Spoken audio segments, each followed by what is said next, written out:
Second instrument जे आहे, device जे आहे प्रेशर मेजर करण्यासाठीची, ते ओपन ट्यूब मॅनोमीटर. कन्स्ट्रक्शन जे आहे ते सिम्पल आहे. It is a U shaped tube which is partly filled with water or kerosene.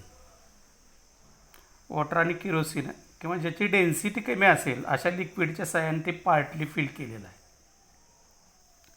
याचं एक आर्म जे आहे हे it is open to the atmosphere. दुसरा आर्म जे आहे it is connected to the container D. The gas whose pressure is to be determined, suppose natural gases, hydrogen, oxygen, nitrogen, its pressure we have to determine. It is enclosed in this container.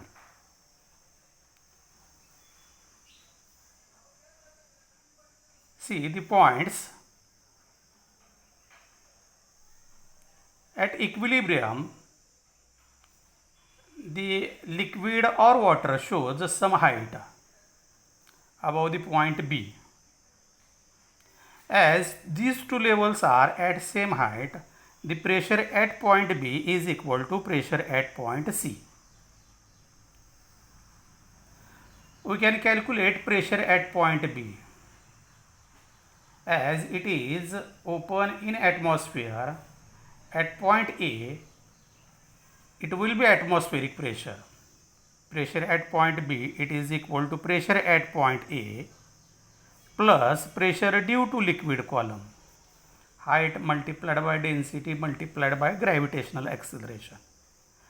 Pressure at point A, it is atmospheric pressure plus pressure due to liquid column. This is one point. Another point.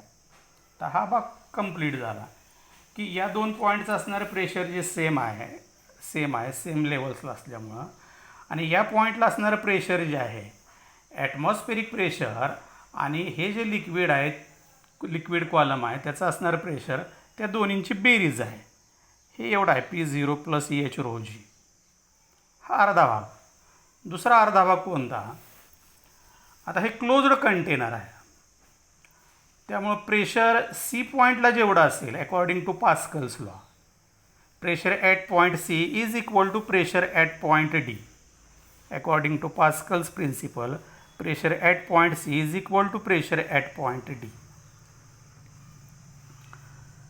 Means pressure at point B is equal to pressure at point D is equal to pressure at point C. Suppose it is equal to P. या पॉईंटला असणारं pressure याच्याबरोबर आहे, इथं असणारं pressure याच्याबरोबर आहे, आणि त्याच्यासाठी एक कॉमन टर्म यूज केली, P इज इक्वल टू.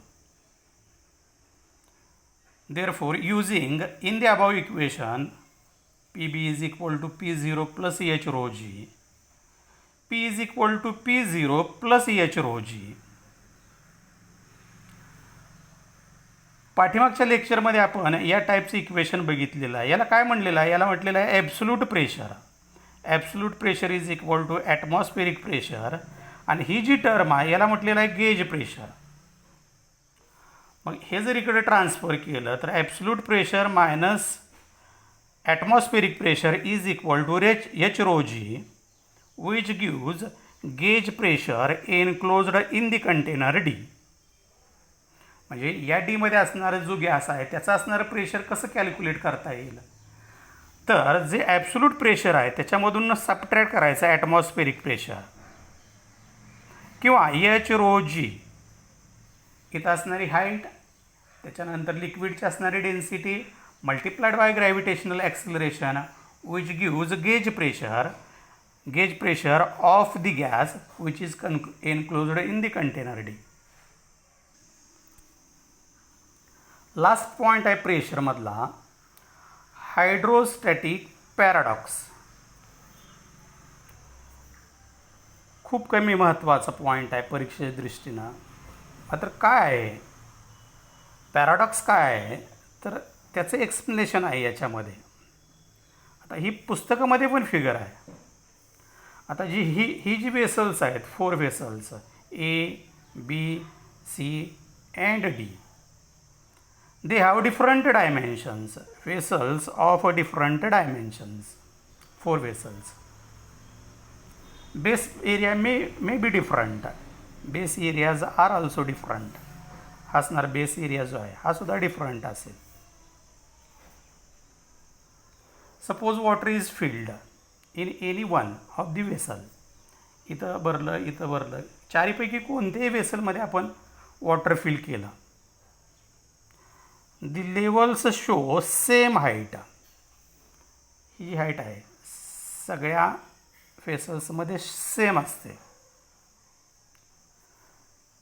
काय आहे मग प्रिन्सिपल काय आहे याच्या पाठीमागं? आपल्याला काय वाटतं इथं वेट जास्त आहे, मग एखाद्या वेळेस इकडचं असणार लिक्विड हे असं इकडं जाऊ शकेल, किंवा इथं लिक्विड कमी आहे त्यामुळे इथं असणारी लेवल जी आहे ही कमी असू शकेल असं आपल्याला वाटतं. मात्र थोडंसं अमेझिंग पझलिंग असा हा इफेक्ट आहे, म्हणून याला पॅराडॉक्स म्हणायचा, हायड्रोस्टॅटिक पॅराडॉक्स. आता दुसऱ्याही पद्धतीने हे एक्सप्लेन करता येतं. समजा ही वेगवेगळ्या शेपची लिक्विड वेसल्स आहेत, ही कट केली.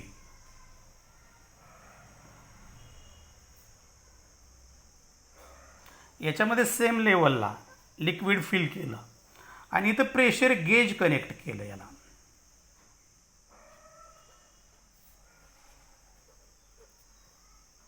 सेम हाईटला लिक्विड जर फिल केलं आणि प्रेशर गेज कनेक्ट केलं, these instrument or pressure shows value of pressure it will be same.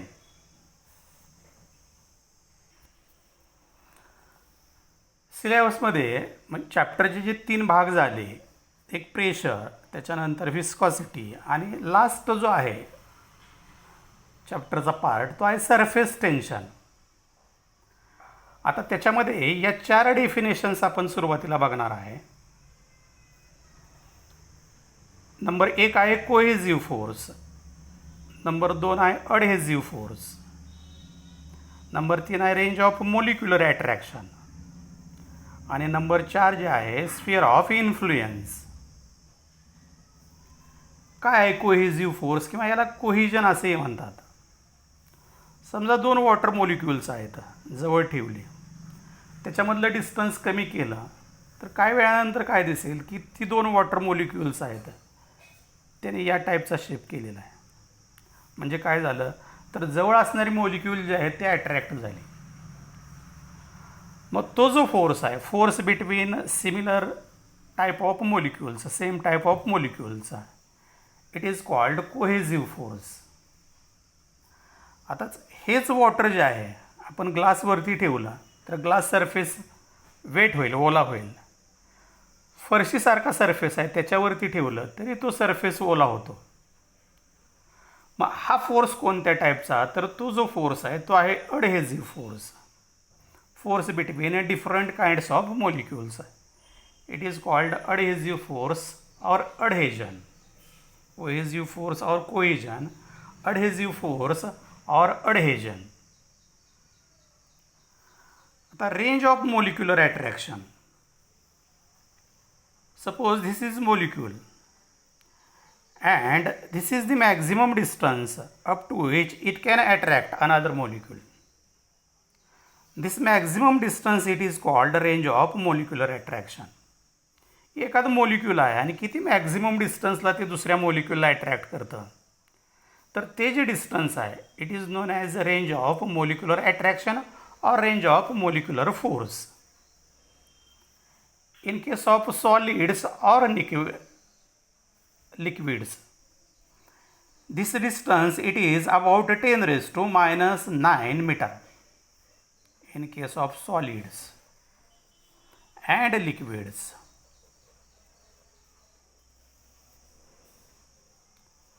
Now consider molecule as a center and take this distance r distance. R distance, range of molecular attraction, range of molecular force. Draw an imaginary cylinder. This distance R, range of molecular attraction. This much distance it is also R. With molecule as a center and range of molecular attraction, it is the radius.